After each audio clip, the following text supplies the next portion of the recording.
লামাযহাবী মৌলবীদেরকে আমরা বলি আসো বসো, আমরা বুঝাই, বসতে চায় না, বুঝলেন?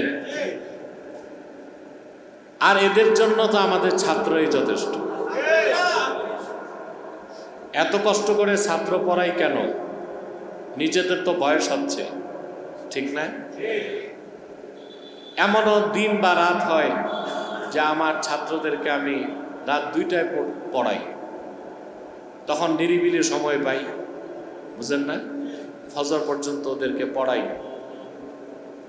হাদিস শরীফ পড়ানোর ক্ষেত্রে খেয়ানত করলে কঠিন শাস্তি। এর জন্য এই খেয়ানতটা যেন না হয় আমার দ্বারা, সেদিকে আমি দৃষ্টি রাখি। তো এত মেহনত করে পড়ানোর পর আল্লাহ তো ফসল দিবেনই। এবং আপনারা দেখতে পাচ্ছেন আমাদের মুবাল্লিগরা, আমাদের ছাত্ররা